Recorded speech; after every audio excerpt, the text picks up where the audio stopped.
জগতের সম্বল, আপনারা জ্ঞানী দল এইটা শুনলে অবাক হবেন সবাই।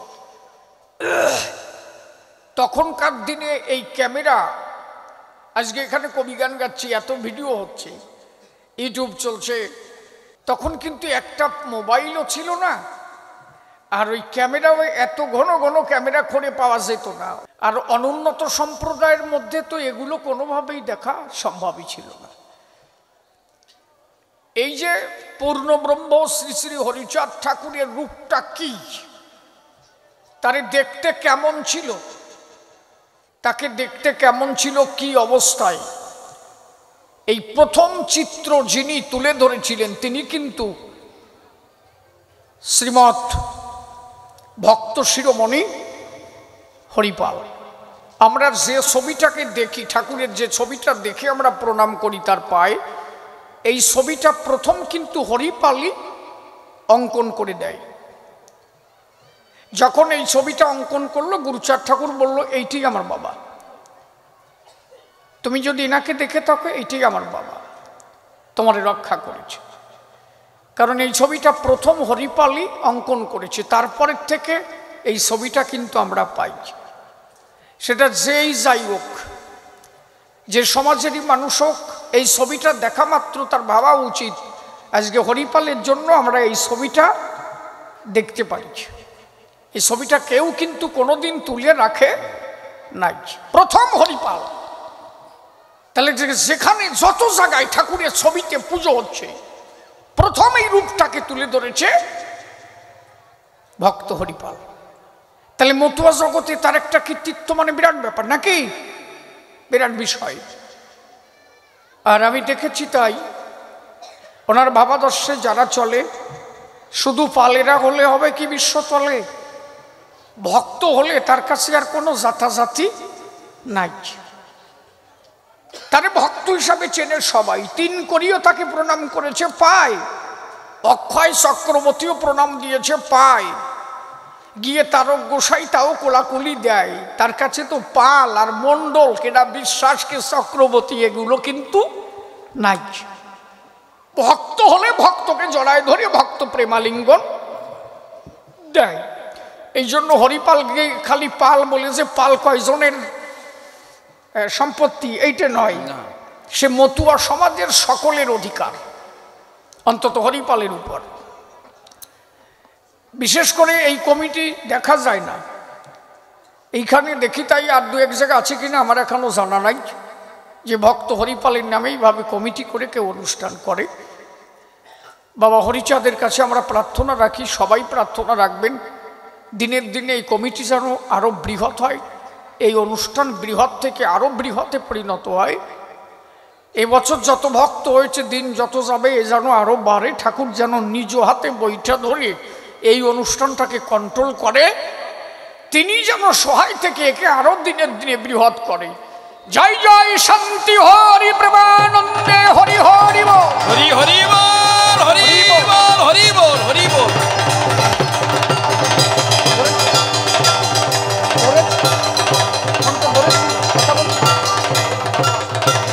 আজকে এমন একটা দিন আপনাদের কাছে না বললে নয়,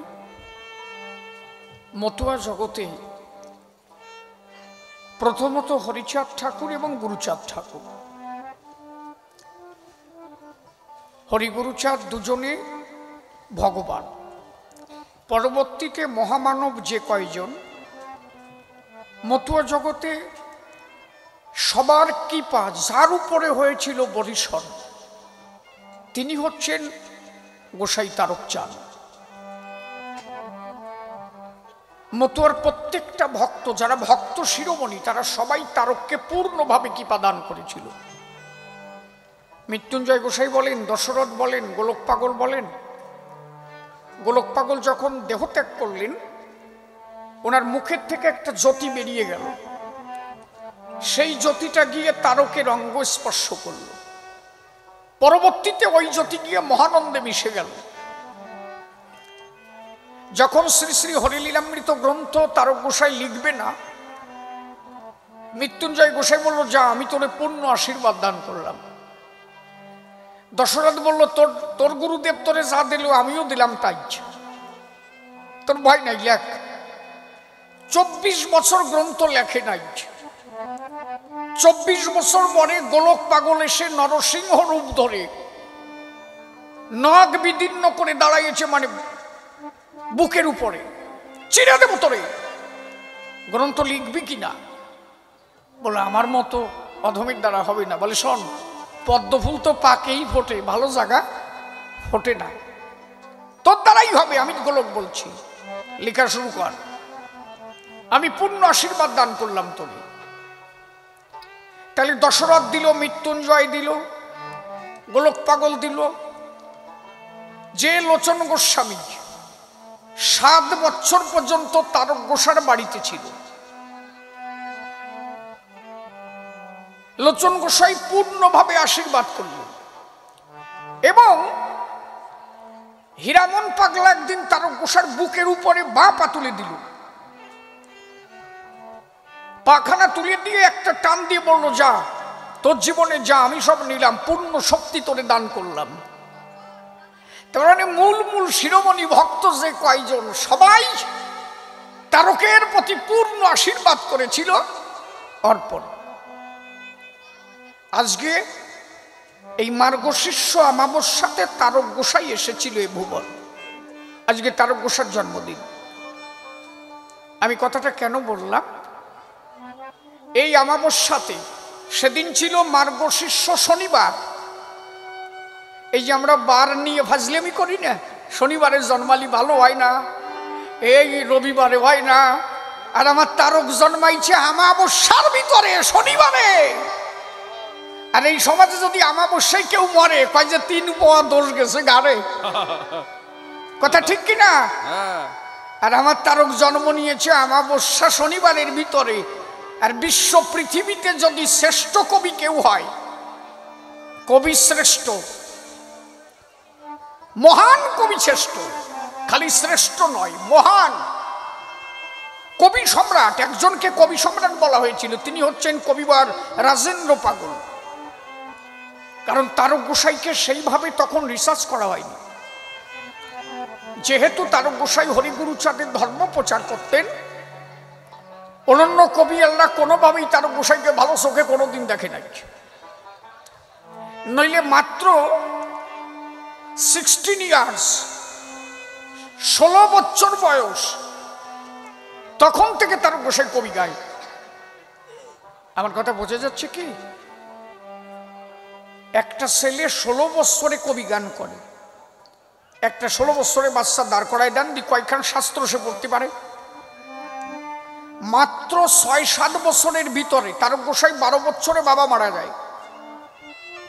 কারণ তারক গোসাইর জন্ম হয়েছিল, ওনার বাবা তখন বৃদ্ধ অবস্থা, মাও বৃদ্ধ অবস্থা, তাদের কোনোভাবে সন্তান হতো না। তারক গোসাইর মায়ের নাম ছিল অন্নদা, বাবার নাম ছিল কাশীনাথ। অন্নদার রজশালা বন্ধ হয়ে গেল। রজশালা মানে আমরা তো বুঝি সবাই, মায়েদের একটা টাইম আছে, সেই টাইমটা ওভার হয়ে গেলে তখন কিন্তু ওই রজশালা বন্ধ হয়ে যায়। তখন ওনার ওইটা বন্ধ হয়ে গেছে, মানে বৃদ্ধ অবস্থায়। আদ্যাশক্তি মহামায়ার আশীর্বাদে নূতন করে জোয়ার আসে। অন্নদা বলেছিল কাশীনাথের পাশে আমার যে নূতন করে জোয়ার আসে, বলে স্বয়ং ভোলানাথ রুদ্র শক্তি রূপে আসবে আমাদের বাসে, হয়তো শুভ সূচনা হয়েছে তোমার পাশে। সেই নূতন জোয়ারে কাশীনাথ অন্নদার হয়েছিল মধুর মিলন। সেই মিলনের ফলে আদ্যাশক্তি মহামায়ার কৃপা বলে ভোলানাথের 11 রুদ্র অংশের এক অংশ হয়ে করিলেন জন্মগ্রহণ। তিনি হলেন আমার তারক এই বিশ্বভুবন। আজকে সেই জন্মদিন, মার্গশীর্ষ শনিবার অমাবস্যা। এই দিনে আমার বাড়িতে অনুষ্ঠান হয়। আজকে সকাল থেকে অনুষ্ঠান শুরু হয়েছে, এখনো চলছে, ভক্তরা এসেছে। এখন আমার তো গান না গাইলে সংসার চলে না, আমি তো ওখানে থাকলে কাজ হবে না। আমি 4টে পর্যন্ত ছিলাম, আবার গাড়ি নিয়ে বেরোয় আসলাম। দেখলাম নৈহাটির থেকে আরেকটা দল ঢুকেছে। আমি বললাম বাবা তোমরা গাও, আমিও গাইয়ে আসি। মানে তোমাদের খেতে দেওয়ার মতো আমার উপার্জন না হলে হবে কোন জায়গায়, এই জন্য আমি কিছু আনি তোমাকে দিবানি নাকি।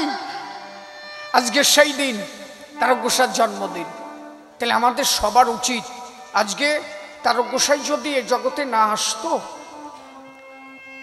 হরিচাঁদকে কয়জন চিনত? এত সুন্দরভাবে শ্রী শ্রী হরি লীলামৃত গ্রন্থ বিরচিত করেছিল। যে কোনো একটা গ্রন্থ যদি শেষের দিকে লেখা হয় অনন্য যুগের সমস্ত রেফারেন্স না টেনে সেই সিদ্ধান্তে পৌঁছানো যায় না, এটা ভাববার বিষয়। এই জন্য কবি গান শুনতে গেলেও একটু জ্ঞানী মানুষের দরকার। তারপরেও সাধারণ মানুষও বোঝে, যদি চুপ করে বোঝে, খালি কোনো কথা কলিত হয় না। সত্য, ত্রেতা, দাপর, কলিযুগ একদম শেষ।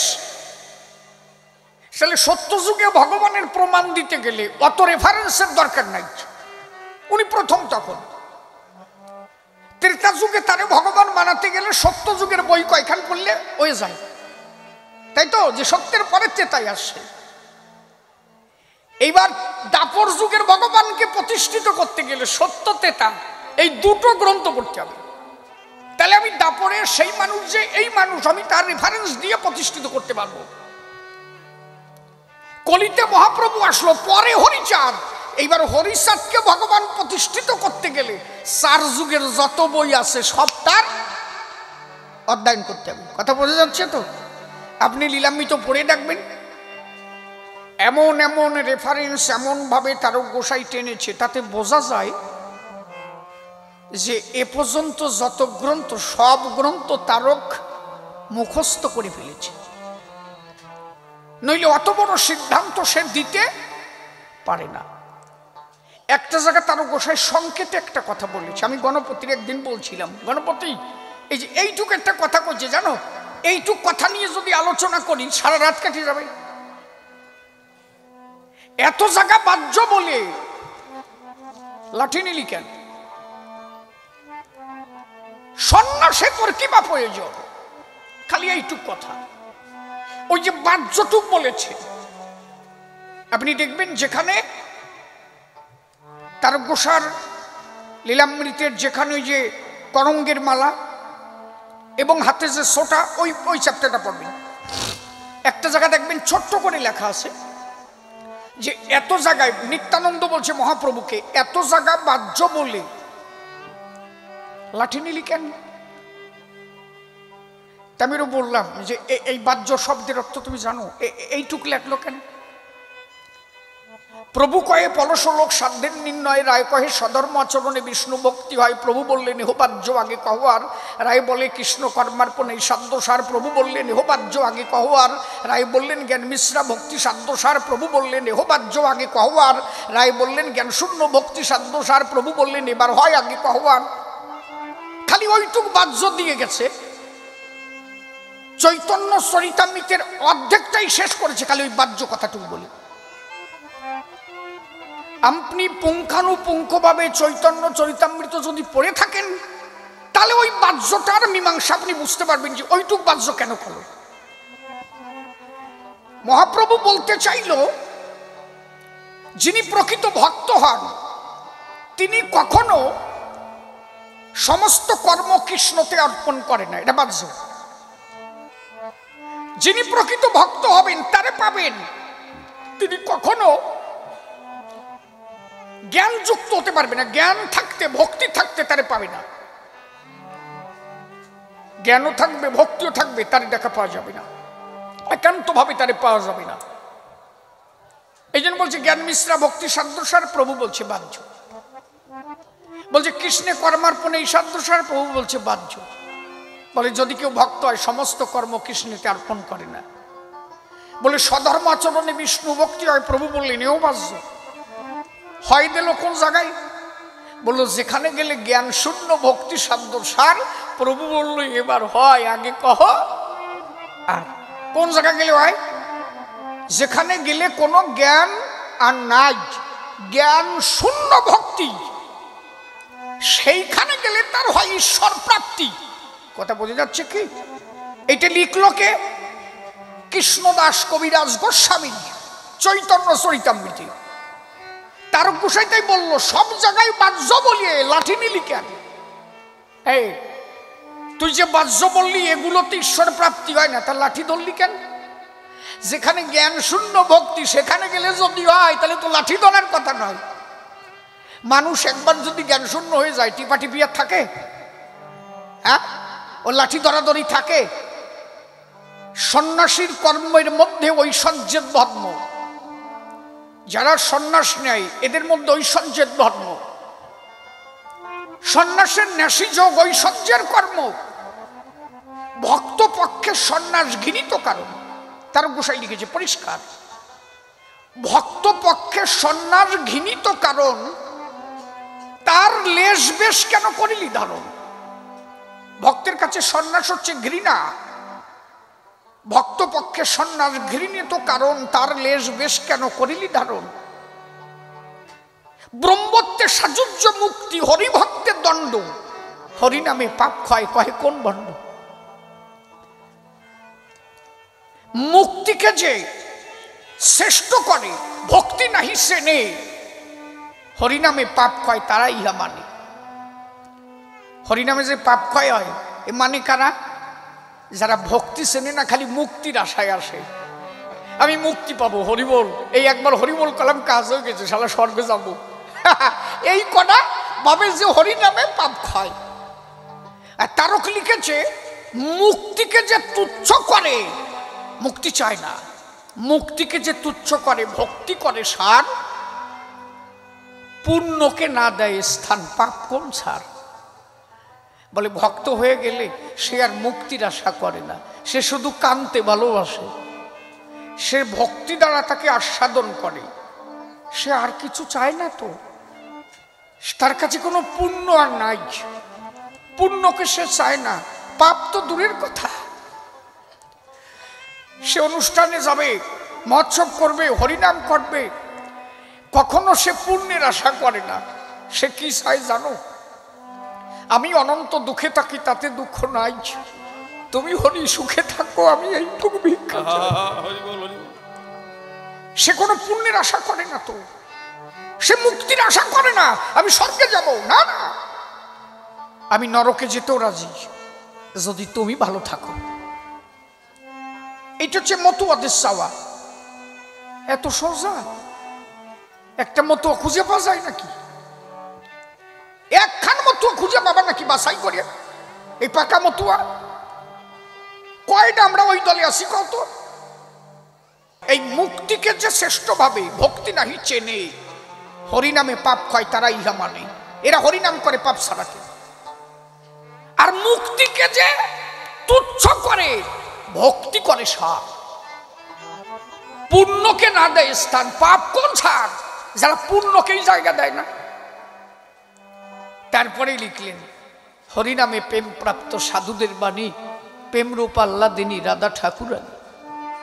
যেই নাম সেই হরিষি মুখের বাক্য, জীব কেন মন প্রাণে নাহি করে ঐক্য। নাম সুপ্রসন্ন হলে আল্লাদিনী পায়, বিশুদ্ধ প্রীতি ব্যাখ্যা তার উপরে নাই। নাম সুপ্রসন্ন বোঝো তো? তুমি নাম করতেছ, তুমি আনন্দ পাচ্ছ, নামে আনন্দ পাচ্ছে না। এই যে আমি গান গাচ্ছি, আমি আনন্দ পাচ্ছি, তুমি কি আনন্দ পাচ্ছ? পাচ্ছ না। আমি গেয়ে আমিও আনন্দ পাবো, তুমিও আনন্দ পাবা, তাহলে সুপ্রসন্ন হবে, দুইজনে কোলাকুলি যাবে। নাম সুপ্রসন্ন কখন হবে?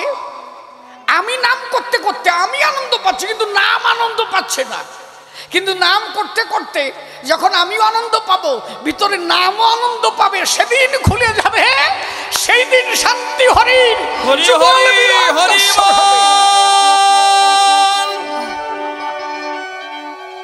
এই জন্য নামকে সুপ্রসন্ন করতে হবে। অশ্বিনী গোসাই এই জন্য বলেছিল কি, ও নাম লওরে দমে দমে, জানিবে লোমে লোমে, কি মধুর নাম মানলেন হরি জীবের ভাগ্যক্রমে। এ নাম অতি সুমধুর, মধুর মধুর, অপার মহিমে। হরি বল, হরি বল।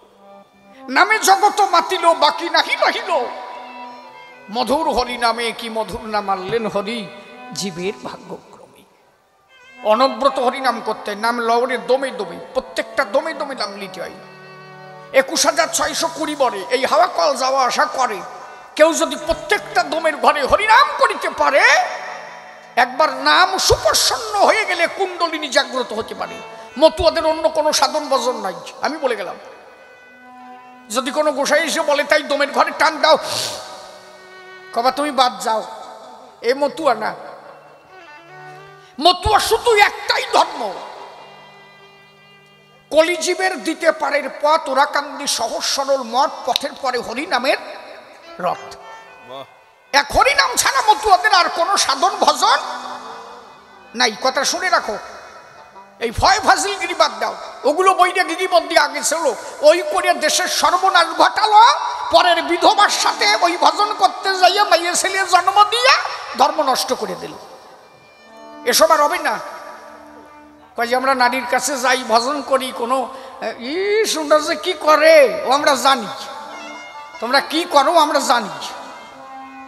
কাজে যাইবি পশ্চিমে বলিবি দক্ষিণে দাঁড়াবি পূর্ব মুখে, গোপন পিরিতি গোপনে রাখিবি তবে তো থাকিবি সুখে, গোপন পিরিতি গোপনে রাখিবি সাধিবি আপন কাজ, সাপের মুখেতে ভেকেনে নাচাবি তবে তো রসিকরাজ। যে জন্য চতুর সুমেরু শিখর সুপাই গাঁথিতে পারে, মাকড়ের জালে মাতঙ্গ বাঁধিলে রস মিলাই তারে, রাধুনি হইবি ব্যঞ্জন বাটিবি হলুদ না লাগিবে গায়ে, অমিয় সাগরে স্নান করিবি কাপড় না ভিজিবে তাই, অমিয় সাগরে স্নান করিবি এলো এ মাথার কেশ, নিদ না ছুইবি তীরে না উঠিবি সম দুঃখ সুখ ক্লেশ, সেই সে রস নিগুরু ধন্য ব্রজবি নাই হানা জানি অন্য, দুই রসিক হইলে জানে যত মোষে ধন সাধনে আমে, এ ছিল আগে দামে রজকিনিয়া চণ্ডীদাস মেতে ছিল সেই প্রেমে। তুমি আমি কি তাই রজকিনিয়া চণ্ডীদাসের প্রেম বোঝো? 14 বছর বসি বাইছে, এই আলোচনা করতে করতে রাত 12টা বাইজে যায়। আবার এর মধ্যে এরা গল্প দিয়ে কোন সময় কাটায় আমি তো খুঁজিয়েই পারলাম না। আমি এটা গল্প দিয়ে আর সময় পাই না যে কোন সময় দেব, এই ভালো কথা কব নয় ফাজিল কথার মধ্যে যাবো। আই কও এইগুলো ঠিক হচ্ছে না, এই ফাও গল্প দিয়ে সময় কাটানো যায়? তাহলে দাঁড়িয়ে বলি সবার ঠাই, এ কথা তো মিথ্যা নয়। চণ্ডীদাস আর রজকিনীর ওই ভজন বামাচারীর ভজন জারি কয়, পরবর্তীতে এই ধর্মটাকে নষ্ট করে দিয়েছে এরা। এই ভজন দুইজন, এই দুজনের সৃষ্টি কেমন?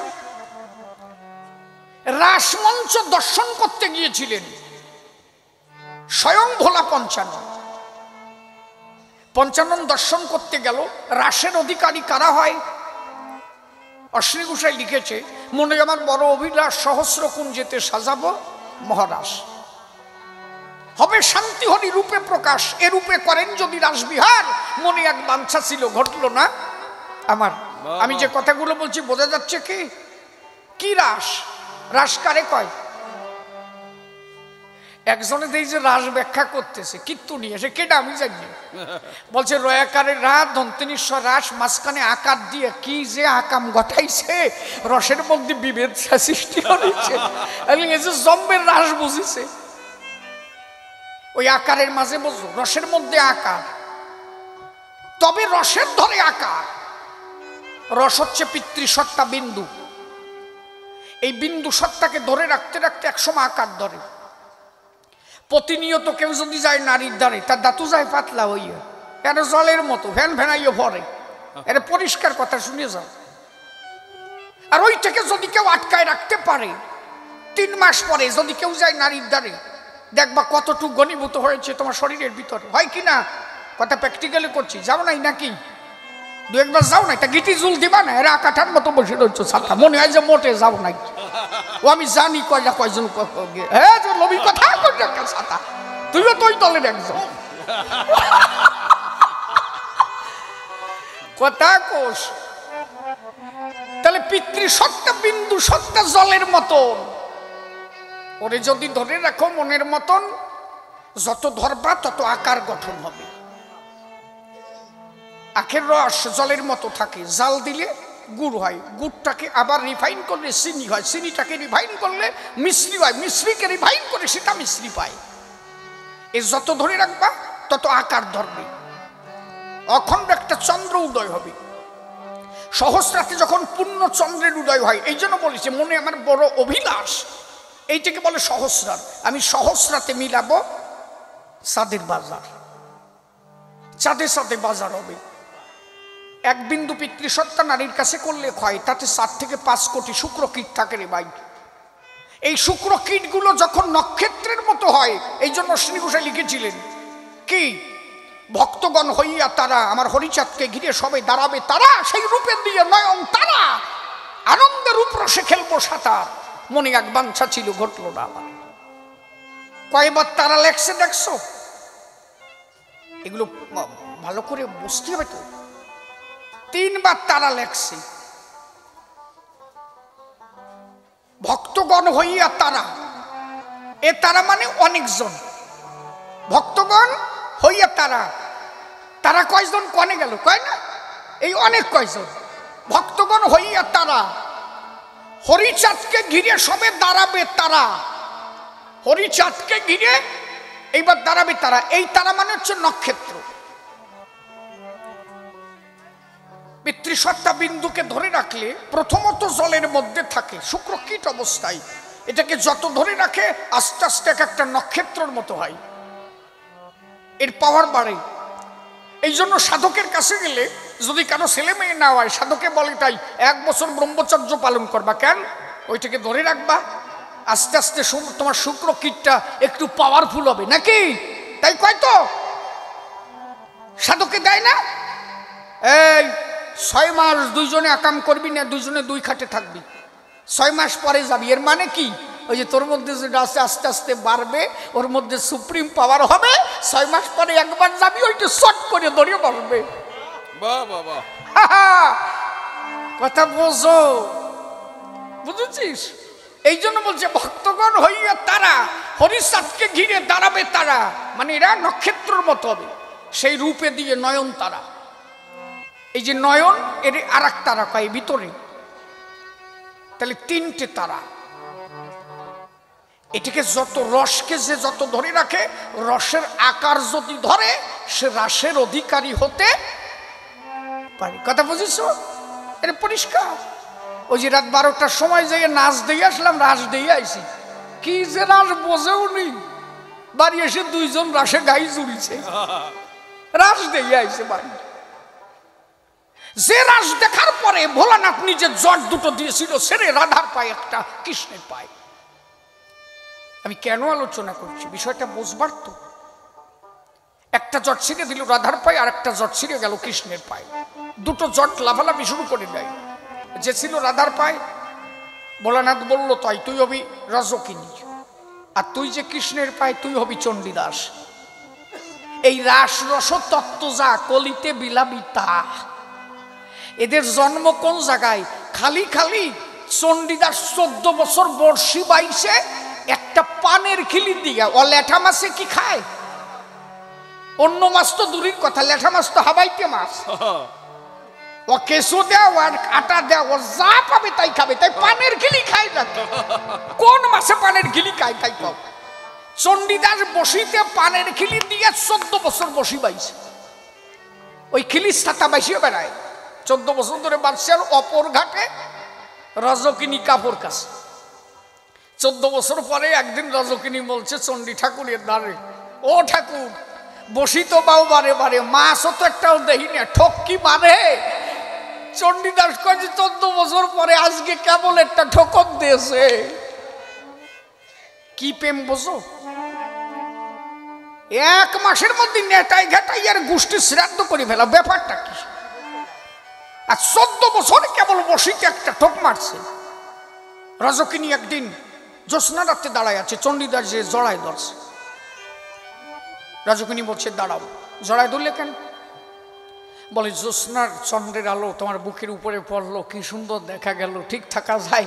বলে ঠিক আছে, যা পারো তাই করো, একটা ছুরি দাও, আমি আগে মরিয়ে যাই, যা পারো করিয়ে নি, আমার কি দরকার নাই। বলে এইরকম প্রেম চাই না। বলে তাহলে আমারে আর শুয়ে না।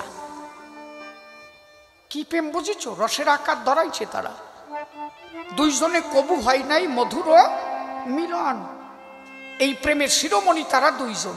পরবর্তীতে এই বৈরাগীরে ইয়ে করতে গেল, নেটায় নল তারও গোসাইতে লিখে গেল কি, ধন্য ধন্য অবতীর্ণ চৈতন্য গোসাই, প্রেম দ্বারা উদ্ধারিল, নামে প্রেমে মাতাইল, উদ্ধারিল হইল জগাইয়ার মাধাই, সেই নাম প্রেম মধ্যে কলি প্রবেশ হইল, প্রকৃতির স্থানে বিন্দু প্লাবিত হইল। মহাপ্রভু নাম প্রেম দিয়ে জগৎ মাতাতে চাইল, কিন্তু তার মধ্যে কলি ঢুকে গিয়ে এই নারী কল ঘটালো। প্রকৃতি মানে নারী, তার কাছে বিন্দু প্লাবিত হইল। এই যেখানে পশাগৃহী তৈরি হয়ে গেল, নিজের বউ দিয়ে ছেড়ে পরের বিধবা নিয়ে ভজন করে, তার মধ্যে দিয়ে ভজন গেল নষ্ট হয়ে একেবারে। যে কারণে হরিচাঁদ ঠাকুরকে পরবর্তীতে আসতে হয়েছিল। কথা বোঝা যাচ্ছে নাকি? এর পরিষ্কার। এত সুন্দরভাবে তারক গোসাই যা লিখে গেছে, এই যদি খালি পাঠ করে কেউ বসে বসে আর বোঝে, তার আর কোনো গ্রন্থ পড়তে হবে না, ওর মধ্যেই যদি খালি খোঁজে। আজকে সেই দিন তারকের আমার জন্মদিন, তাহলে আজকে তারকের একটা গান গাতি হয় না নাকি? কথা কো না কেন? সাঁতারটু কবা না যে হা ওইটা গাও, তাই বোঝে সাঁতা কি যে কয়। আমার তারক সাদের নাই তোরা, হ্যালো এই ভাবটা একটু বেশি হয়ে গেছে। তোরা কে কে যাবি আয়, গোনা দিন তোর গেল ফুরাইয়া। আমার তারক সাদের নাই তোরা, কে কে যাবি আয়, গোনা দিন তোর গেল ফুরাইয়া। আমার তারক সাদের নাই তোরা, কে কে যাবি আয়, গোনা দিন তোর গেল ফুরাইয়া। ও আয় রে, ও আয় রে, ও আয় রে আয়। মার্গ শিষ্য আমাবস্যা শনিবার দিনে, ওরে শনিবার দিনে,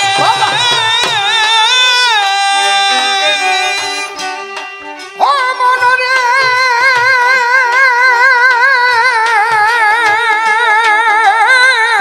ওরে মন আমার, ওই ওরে মন আমার, ওরে মন আমার। মার্গ শিষ্য আমাবস্যা শনিবার দিনে, ওরে শনিবার দিনে, আমার আদ্যা শক্তি মহামায়ার পূর্ণ কৃপা গুণে, আমার সীতারক নামলো ভুবনে। আর সীতারক মনে, আরে সীতারক নামলো ভুবনে, জগতালো করিয়া রে। গোনা দিন তোর গেল পুরায়া। আমার তারক চাঁদের নাই তোরা, কে কে যাবি আয়, গোনা দিন তোর গেল পুরায়া। ও আয় রে, ও আয়, ও আয় রে বাহ! আয়। স্কেল ছাড়ো, কি করছো? ধন্য ধন্য মাওয়ান্নদা। হ্যালো, সাউন্ডটা নষ্ট হয়ে গেছে। Hello hello, check check. তুমি হালকা রিভার্বটা কম করো, বেশি হয়ে গেছে বোধহয়। ধন্য ধন্য মাওয়ান্নদা, ধন্য কাশীনাথ। ওরে ধন্য কাশীনাথ,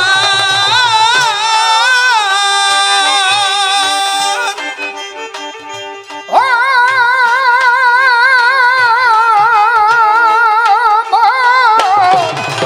ও মন আমার। ধন্য ধন্য মাওয়ান্নদা, ধন্য কাশীনাথ। ওরে ধন্য কাশীনাথ, আরে ধন্য হলো জয়পুর ধাম, ধন্য রুদ্রনাথ। আরে ধন্য হলো বিশ্বজগৎ, ধন্য হলো বিশ্ব জগৎ। আরে ধন্য হলো বিশ্বজগৎ আমার তারককে পাইয়া রে। গোনা দিন তোর গেল হরি হরি বল। পুরায়া। আমার উলুধ্বনি উলুধ্বনি উলুধ্বনি, হরি বল হরি বল। কে যাবি আয়, গোনা দিন তোর গেল পুরায়া। ও ভাই রে আয়, ও ভাই রে আয়। হ্যাঁ, 10 স্তবক মা কালিকার দান। ওরে মা কালিকার দান। পৃথিবীতে একদম প্রথম নিদর্শন, মাত্র 16 বছর বয়সে কবি জগতে কেউ কোনোদিন কবি গান গায়নি। প্রথমত তারক গোসাই। পরবর্তীতে দেখা গেল যে তারক গোসাই ঠাকুরের ধর্ম প্রচার করেছিল, সেইভাবে তারক গোসাইকে মাত্র 16 বছর বয়সে তারক কবি গায়। 12 বছরে বাবা মারা গেল। 6-7 বছরের মধ্যে সমস্ত গ্রন্থ তারকের মুখস্থ হয়ে গেল, কারণ তার জন্ম বৃত্তান্ত তো আলাদা ছিল। আদ্যা শক্তি মহামায়ার কৃপা বলে পূর্ণভাবে এসেছিল বিশ্বতলে। চূড়ামণি শিরোমণি তার 2 জন জেঠুমশাই। কালীঘাটে কালী পুজো দিতে গেল, চূড়ামণির চুলের হাওয়া লাগলো কালীর গায়ে। কালী ডেকে বলে, তাই ওই চুল কেটে যদি একটু হাওয়া দেয় তাতে আমি বড় আনন্দ পাই। বাহ! স্বপ্ন যোগে কালী এসে ডাক দিয়ে বলে পুরোহিতের পাশে, কালকে যে ছেলেটা এসে আমায় পুজো দিয়ে যায়, তুমি আমার কথা নিবা, ওর চুল কেটে একটু হাওয়া দিবা, ওর চুলের হাওয়া পেলে আমি মনে আনন্দ পাই। বাহ, ভালো ভালো। এই যে চুলের হাওয়া লাগলো কালীর গায়ে, কালী ডাক দিয়ে বলে পুরোহিতের ঠাই চুল কেটে একটু চামড় বানাইয়ে হাওয়া দেওয়া চাই। মাঝে মাঝে একটু হাসা বানি, তবে বাজে কথা তো আমি বেশি কই না। যা শুনলে কাজ হয়, ভালো কথা শুনে যদি পড়ানো যায় তাহলে ওই জগতে যাই কিছুটা কাজ হয় নাকি? ও আকাম করেও মরে গেলি যদি হরি কথার মধ্যে দিয়েও যায়, কিছু না হলে কিছু পায়।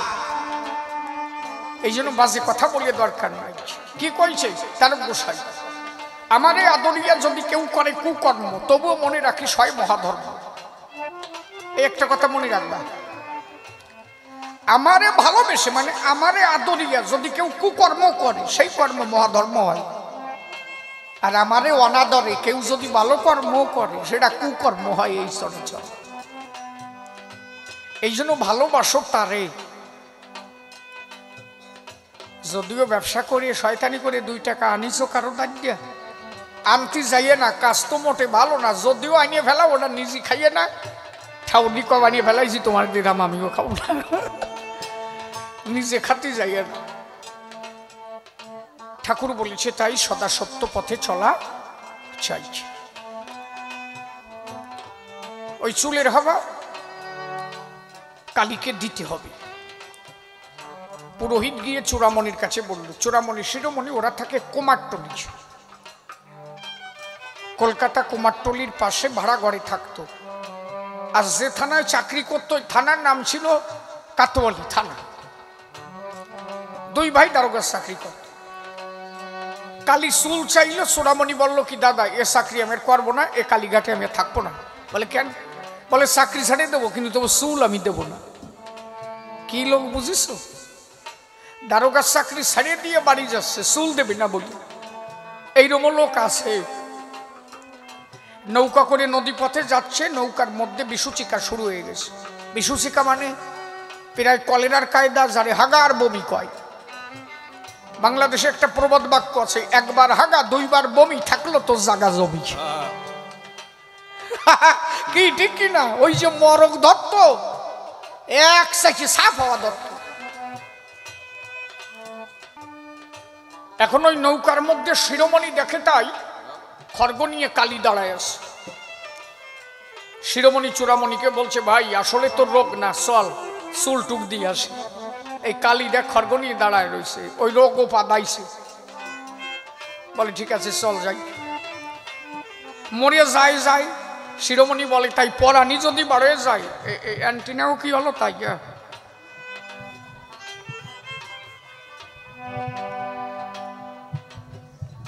কি রে ভাই,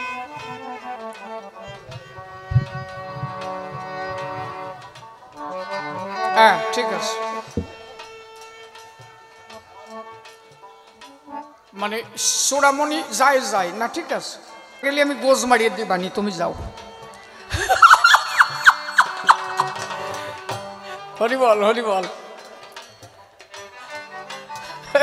হাসিয়ে পড়ে কেন কম দি। আমার যেটা গল্প মনে পড়ছে না থাকি কব কব, ওই বুড়ি কয় যে কব, আমি না কয়ে যাবো নাকি, তুই তাই ভাবছো নাকি?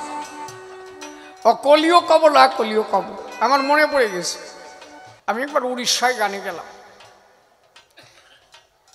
তো উড়িষ্যা গানে গেলাম, হঠাৎ একবার উড়িষ্যায় একটা প্রকাণ্ড ঝড় হয়েছিল না দুর্গাপুজোর সময়, ওই ঝড়ের মধ্যে আমি উড়িষ্যায়, সে যে কি একটা বেতালে পড়ে গেছিলাম, মনে পড়ে গেছে। কই সে বেতাল কথা, ও কাজ যাই ও কব, তুমি কি কব বুড়ো কথা, তোমার পরে বাদ দিলাম, কব আমি নাকি কব? গাইগু তো যাও তোমার উপর দিয়ে যায় জানো, আমি তোমার কথা শুনে করছি কি। তা আমি গানে গেছি, ট্রেনের যে খাবার সে তো আপনারা জানেন, ও তো খাওয়া যায় না। ট্রেনের ওই খাবার খাওয়ার পরে আমার সাথে দোতারা বাজায় নিরোদে গোসাই, ওনার নামই নিরোদ। দোতারা বাজায়, চাটামও ভালো দেয়।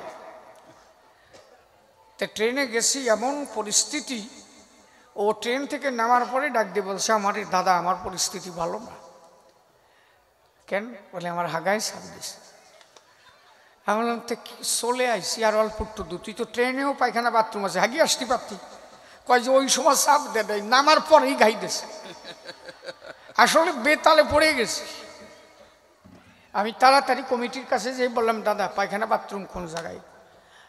এখন তো উড়িষ্যা কিছুটা উন্নত, তখন উড়িষ্যায় এত পায়খানা বাথরুম না, ওরা প্রায় মাটি আগা লোক, রাস্তার পার দিয়ে বসে যাবে, মুখখান ঢাই রাখবে, ভীষণ দিয়ে দেহ না দেও, ছাতা দিয়ে দরকার নেই। না সব জায়গার কথা কইনি, কিছু জায়গা ভালো, কিছু এর মতো কথা কি জন্য মানে মুখ ঢাকা থাকবে, কি না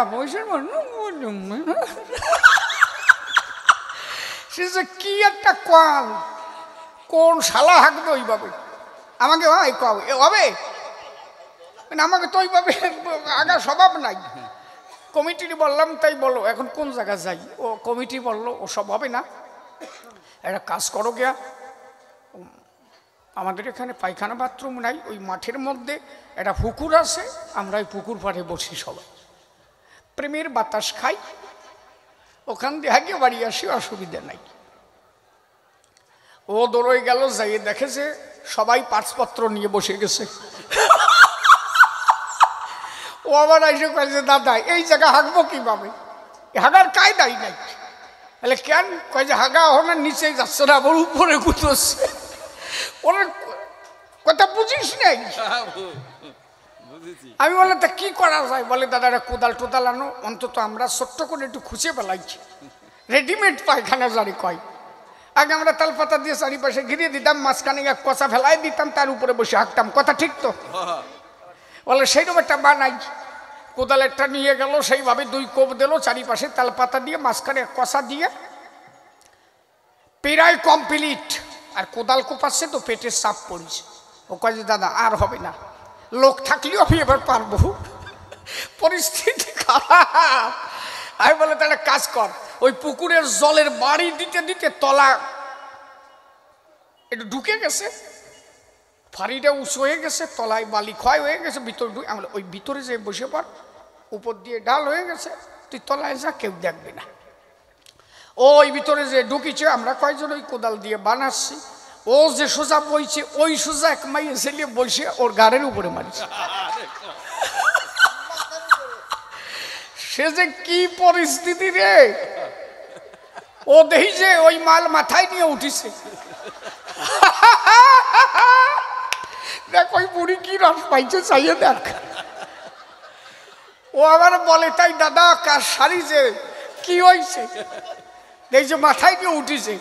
ওই বুড়ি কয় যে তলায় বইছে কেনা, বলে ওরা তো তলায় কেউ বসে না। এবার তুই তাড়াতাড়ি পুকুরি যে স্নান করি আয়, ও পুকুরি যে স্নান করি আসলো, তারপরে আমরা আসলাম। ওইখানে আসার পরে আজকে মাইক্রোফোন থেকে ওই কথা মনে পড়ে, আমার সেই দিন মাইক্রোফোন বানাই দিয়েছিল বাঁশ দিয়া, বাঁশ খুঁচে খুঁচে বান্ধে বান্ধে তার সাথে মাইক্রোফোন বান্ধে থুইছে। এবার বসবো কোন জায়গায়, সেটিং যেভাবে হয়েছে ওইভাবে, খারাপ হলিও ভালো, বুট হলিও ভালো, ঘাট হলিও ভালো। আমাকে নিরত্ব শুয়ে পড়ে গাছ দলবো, মাইক্রোফোন নিচে হয়ে গেছে, বাঁশ বান্ধে মাইক্রোফোন বান্ধিছে, মনে আছে তো? সে এক আশ্চর্য বিষয়। যাক, মনে পড়ে গেল, এই জন্য বললাম ধর্মসভায় আপনারা ব্যথা পাবেন না, আমি অত বড় বাজে কথা কওয়ার লোক না, মনে পড়লো তাই করলাম। দেখ ওই বুড়ি কয় যে ও আমরা বুঝি, সেই দেখ।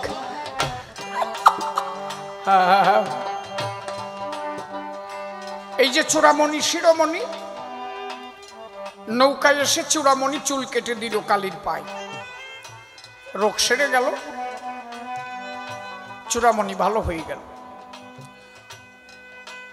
কুমারটুলি গিয়ে চূড়ামণি শুয়ে পড়লো, কালী গিয়ে মাথার সামনে বসলো,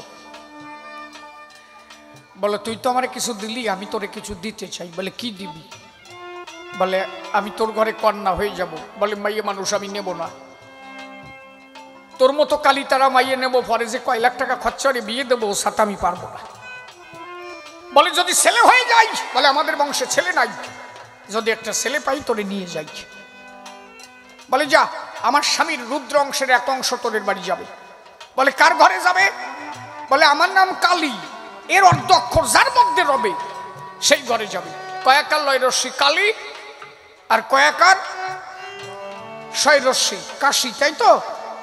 এই যে কাশীনাথ আর কালী, ওই কয়াকার কয়াকার মিলে গেল, ওই ঘরে আদ্যা শক্তির মহামায়ার আশীর্বাদের জোরে কাশীনাথের ঘরে আদ্যা শক্তির আশীর্বাদে রুদ্র অংশ হয়ে জন্মগ্রহণ করেছিল। যেদিন ঢাকেশ্বরী মন্দিরে তার গোসাই কবি গায়, জানো, কালী নিজে রাত্রে অষ্টাদশ স্তবক, সংস্কৃত স্তবক কালী নিজে দান করেছিল তার গোসাই। বলে এইটা তোরে দিয়ে দিলাম, তুই এইটি যদি ভালোভাবে অধ্যয়ন করতে পারিস, সেইটা বলে ডাক দিবি যারে, তোর বাবা হরিচাঁদ থাকবে তোর ধারে, যা।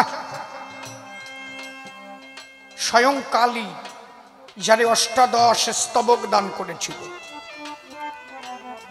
যে মাত্র 16 বছর বয়সে কবি গান গেয়েছিল, যার মুখের কথায় মরা বেঁচে ছিল, যার মুখের কথায় অনন্ত পাগল, অনন্ত পাগলের মার বয়স তখন 70 ইয়ার্স, 70 বছর।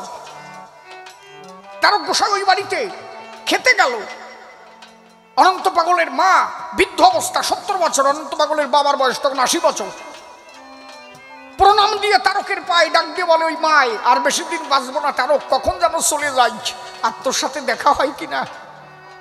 তারক গোসাই বলল, মা চলে যাবি মানে? বলে আমার 70 হয়ে গেল, তোর বাবার বয়স 80 হয়ে গেল, এখনো তো ছেলে মেয়ে নাই, আর তো হবে না, হওয়ার বয়স নাই, তাহলে এই দেশ ছেড়ে ওই দেশে যেতে হয়, যাওয়ার আগে তোদের দুটো অন্ন সেবা দিয়ে যাই। তার গোসাই বলে, তাই আমি যদি হরিচাঁদের ভক্ত হই, মনের কথা খুলে কই, সামনের বছর তোর পেটে একটা ছেলে হবে, যা। সেই 70 বছরের বুড়ির ঘরে জন্মেছিল একটা ছেলে, তার নাম অনন্ত পাগল। যদি 70 বছর বুড়ির ঘরে চলতি পারে, আমার তারকের আশীর্বাদের জোরে একবার তারক গোসাই প্রেমানন্দে হরি হরি হরি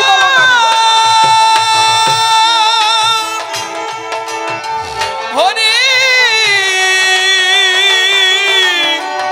হরি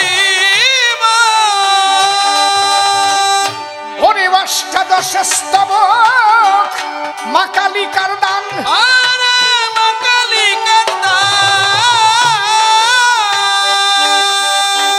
ও যার কাঁধে বসে গাইতো আমার শ্রী হরিচাঁদ গান, ও যার কাঁধে বসে গাইতো আমার শ্রী হরিচাঁদ গান।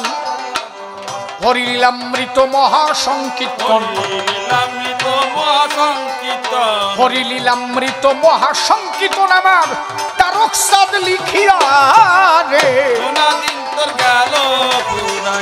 হরি হরি তারক চাঁদের নাই তোরা জানিয়া, কোনা দিন তোর গেল পুরায়া, ও আয় রে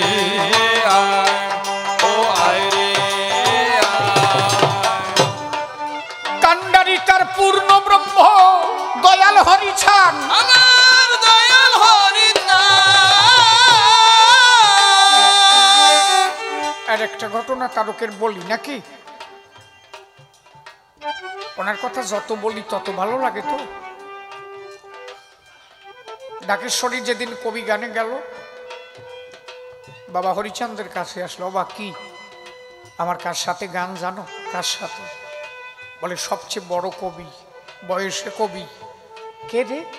বলে হরিয়াচার্য সরকার। আমি গান গাইতে যাচ্ছি ঢাকেশ্বরী কালী মন্দিরে। ঠাকুর বসছে, তুই যাচ্ছিস কেন জানিস? বলে অল্প একটু শুনেছি। কি শুনেছিস? ঠাকুর বলছে, আমি তোরে বলছিলাম না যে ঢাকায় তুই আগে আগে যাবি না, যদি কেউ ডাকে তাহলে যাবি।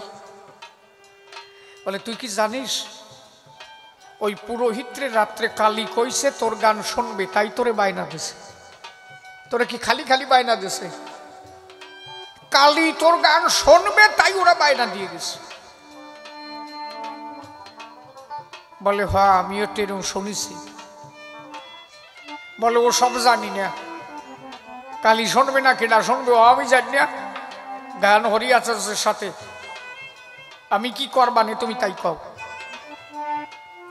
কাজে আমি যদি থাকি তোর সাথে তোর কি ভয় আছে তাতে? বলে তা তুমি যদি থাও তা আমার কিসের ভয়?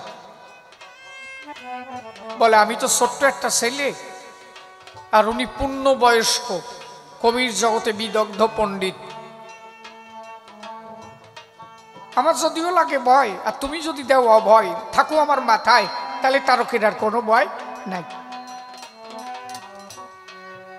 ঠাকুর বলো কি, তা আমি তো অভয় দিলাম, মার কাছে একটু যা, তোর মার কাছে যাই একটা অভয় নিয়ে আয়। মা শান্তি মাতাকে গিয়ে প্রণাম দিল, ডাক দিয়ে বলল, মা মা আমি না ঢাকায় গানে যাব। ভালো কথা তো। বলে মা জানো বিপক্ষে কবিগাল বিদগ্ধ পণ্ডিত। তখনকার কবিগান মানে বিরাট ব্যাপার তো। তখন দুইজন কবি দুই ঘরে থাকতো, কেউ কারো মুখ দেখতে দিত না। কি প্রশ্ন হবে কি জবাব হবে ওসব কোনো কথা চলবে না, আসলে যে কথা হবে। এখন তো বান্দা ধরা, দুইজনে একসাথে আসে, দুইজনে ঘরে বসে কয় কি কবানি কি কবানি। তখন এই কবি ছিল না নাকি? সত্যি কথা কিনা? ওইটুক বাচ্চা ছেলে কি গাবে গো? মনে গেছে ভয়। হরিয়াচার্য মনে মনে ভাবি তাই ওইটুক বাচ্চা ছেলে কি গাবে? মা শান্তি মাতার কাছে গেল, মা বলল তোমার বাবা কইছে না থাকবে না তোমার মাথায়, তাতেও যদি ভয় না কাটে আমিও থাকবানি, যাও। বলে দুইজনে দিলে অভয়, তারকের আথায় নাই ভয়। ও মা তাহলে আমি যাই। বলে যাও, তা আমার একটা কথা নাও। কি? আমার জন্য একজোড়া শাখা কিনে দাও। গান ভালো হইয়ে একজোড়া শাখা কিনে দেবানে আমারে, একটু কাও। তারক ডাক দিয়ে বলে তাই গান গিয়ে আসার সময় ঢাকার থেকে একজোড়া শাখা আনবানি, অসুবিধা নাই। আহা ভালো, এত সুন্দর বাজনা শিখলি কবে? গেল গানে আসছে সুন্দর আছে, বেশি জোরে বাড়িয়ে না মানুষ বসবে না। ঢাকায় গানে গেল। এখন হরিয়াচার্য কমিটিরে বলছে কে গান গাবে আমার সাথে? বলে একটা ছেলে। কোষে তারক গিয়ে সামনে দাঁড়ালে হরিয়াচার্য বলে তাই এর সাথে গান গাতি আমার বায়না দিস, তোমাকেও বোধ নাই না? ওইটুক গুঁড়ো গানাও, কি গান গাবে আমার সাথে? কমিটি ডাক দিয়ে বলছে তাই আপনার গানের দরকার নাই, ইসেন আলী আটা জান ওই একাই গাবে, আমরা ওরে বায়না দি নাই, কালি দেশে। তাহলে যার মন্দিরে গান সে যদি বায়না দেয় তোমার আনবো কেন? গান ওই একাই গাবে, আর যদি হয় তাহলে ওর সাথে গাও। বলে গাবো তো, আমি যা কবানি ও খুঁজে পাবে না। ও তো আর জানে না তারক আমার কমা না, ও তো আজকের তারক না। যারে জ্যান্ত ভাগবত উপাধি দিয়েছিল পণ্ডিত সমাজ, যারে উপেন্দ্র ডক্টর উপেন্দ্র দিয়েছিল রসরাজ উপাধি, যারে গুরুচাঁদ ঠাকুর উপাধি দিয়েছ প্রেমিক শিরোমণি, সব জায়গার থেকে উপাধি পেয়েছিল তার বসে। হরিয়াচার্য আসরে গিয়ে গান ধরলো, মানুষজন কল কি? তার বসে গিয়ে প্রথমে গান গাইল, মানুষ প্রেমে মোহিত হয়ে গেল। পরে হরিয়াচার্য উঠে গান গেল, তারা বলল যে আপনি বেশি সময় গাবেন না, ভালো ঠাই না। ওইটুক ছেলে এত কথা পায় কোন জায়গায়? ওরে দিয়ে আর একটু কিছু বলা না, আমরা একটু শুনে যাই। গান কি আমার তারক গায়? আমার তারকের কাঁধের উপরে আছে গান, তো সে গায়।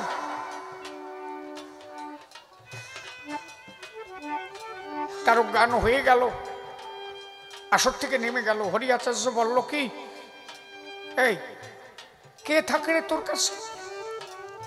কে আছে তোর দ্বারে? আমি হরি আচার্য এত আসরে গান গেয়েছি, আমার কেউ জীবনে নামতে কয় নাই। আজকে তোর মতো ছেলের কাছে হেরে গেলাম আমি। আর আমি দাঁড়ায় তোর গান শুনলাম।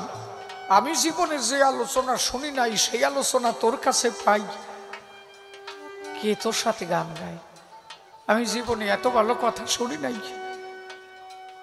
তার গোসাই বলে, তাই কে আসে না আসে তা জানি না, তবে আসার সময় বাবা আমারে বলছিল তোর মাথায় থাকবো।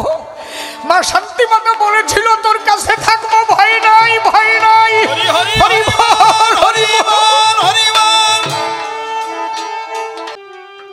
ভোরবেলা তার গোসাই তখন তো প্রায় মাঠে পায়খানা করতো সবাই। একটা বদনা হাতে নিয়ে মাঠে পায়খানা করতে গেছে, গিয়ে দেখে একটা বাচ্চা ছেলে একটা পাঁচুনি লাঠি নিয়ে করা গাভী বৎস, কয় গাভী আছে, তার বৎসগুলোকে গোচারণ ভূমিতে আছে। ওই বাচ্চা ছেলেটা তারকের সামনে এসে বলছে, কালকে যে গান গাইলে তোমার কাঁধে বসে একজন কথা বললো, তারে কোথায় রাখে আসলে? সে কোথায়? কালকে গান গাইলে তোমার কাঁধের উপরে একজন কথা বলে, তারে কোথায় রেখে আসলে? তারা গোসাই দেখে তাই ছেলেটা কমা নয়, ওর অঙ্গের মধ্যে একটা পূর্ণ জ্যোতি যেন কি গড়ে রে। সবাই কি সবাইকে চিনতে পারে? তারে চিনতে গেলেও তো মানুষ তেমন হওয়ার দরকার সংসার। তারা গোসাই থেকে তো সামান্য মানুষ নয়। তারা গোসাই বুঝতে পারছে আজকে পাইছি, সহজে ছাড়বো না। নেই সেই ঝাপটা দিয়ে ধরতে গেছে, ছেলেও নাই, সে লাঠিও নাই, গরুও নাই, বাছুরও নাই, কেউ নাই। তারকে খা, তারও কান্না করতেছে আর গড়াগড়ি যাচ্ছে, প্রভু তুমি এসেছিলে, ফাঁকি দিয়েছ।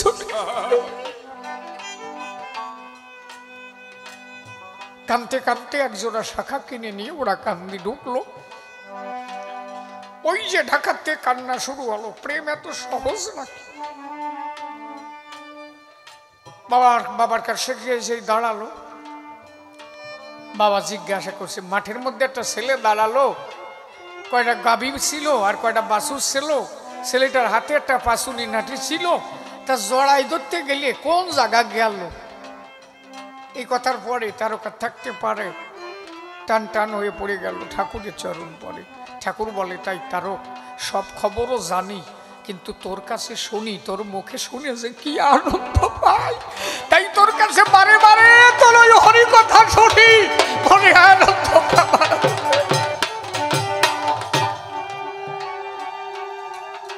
এই হচ্ছে আমার তারক। এই জন্য আমি বলি, রাজেন্দ্র সরকার কবি সম্রাট ছিল, আমি তাকে অবমাননা করি না। আমার তারক ছিল মহান, সর্বশ্রেষ্ঠ মহান কবি সম্রাট।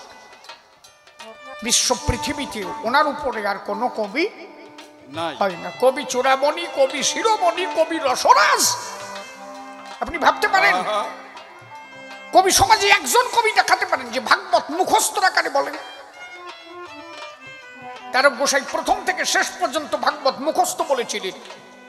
যেদিন দুর্গাচরণ চট্টোপাধ্যায়ের বাড়িতে কবি গান হয়, পরপর শ্লোক থর করে বলেছিলেন, নিগম কল্পতরুকলিতম ফলম সুখমুখতমৃতদ্রব সংযুতম পিবত ভাগবত রসমালয়ম মুহুর্মুহু ভক্ত ভূমি ভাবুকাম। এইভাবে অনর্গল অনর্গল অনর্গল পণ্ডিত সমাজ বলল, তাই জীবন ভরে বই পড়েছি, জ্যান্ত ভাগবত দেখি নাই। শালা তুই তো জ্যান্ত ভাগবত, আজকের থেকে এ ভাগবত নয়, তোর নাম দিলাম তারক ভাগবত, তুই তারক ভাগবত। হরি হরি হরি হরি হরি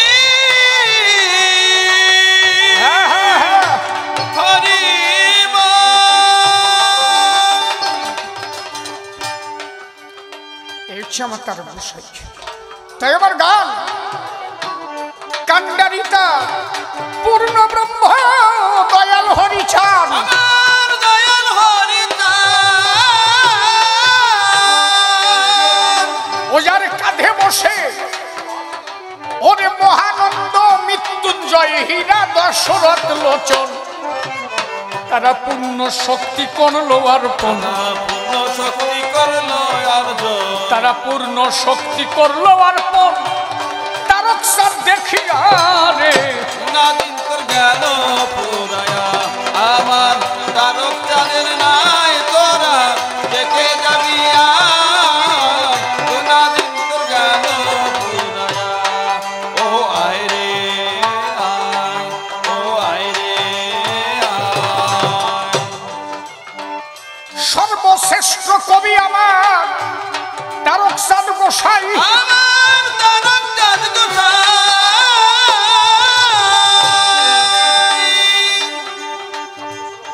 ও মাত্র 16 বছর বয়সে যে কবি গীতি গায়, ভাবে এ নিদর্শন কোথাও নাই, এ নিদর্শন কোথাও নাই, হবে এ নিদর্শন কোথাও নাই, যা তারক যাই দেখাইয়া রে কোনা দিন তোর গেল পুরায়া, আমার তারক চাঁদের নাই তোরা দেখে যাবি আয়, কোনা দিন তোর গেল পুরায়া।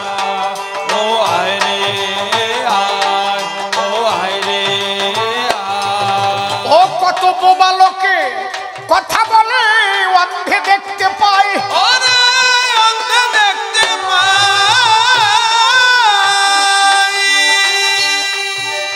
আমার তারক সাদের দুহাই দিলে সামন সংখ্যা যায়,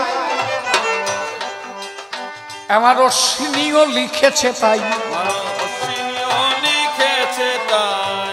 আমার অশ্বিনী ঘোষ এক জায়গায় লেখছে না, আর এক মতুয়া জয়পুরী রয় নামটিটা তারক ব্রহ্ম রসেশ্বর, যার নাম নিলে হয় সমন দমন, যার নাম নিলে হয় সমন দমন, নামটি তার তারক ব্রহ্ম রসের চোরা। এই জন্য লিখলেন, ও কত বোবা লোকে কথা বলে অন্ধে দেখতে পায়, ওরে অন্ধে দেখতে পাই,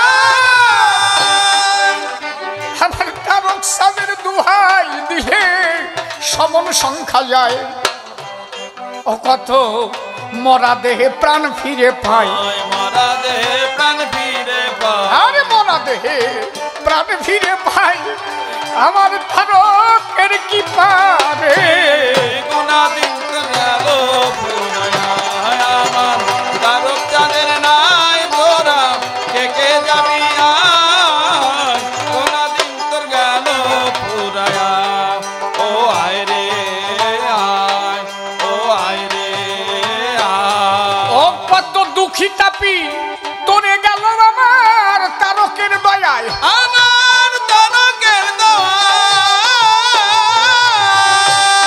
ওরে তোরা হরি বলে আয় সকলে বেলা ডুবে যায়, আহা, ও তোরা হরি বলে আয় সকলে বেলা ডুবে যায়, অধম শিশিরের কপাল ভালো নয়, শিশিরের কপাল ভালো না, অধম শিশিরের কপাল ভালো নয়, লইল মায়াতে ডুবিয়া রে কোনা দিন তোর গেল আইয়া, পুরায়া, আমার তারক চাঁদের নাই তোরা দেখে যাবি আয়,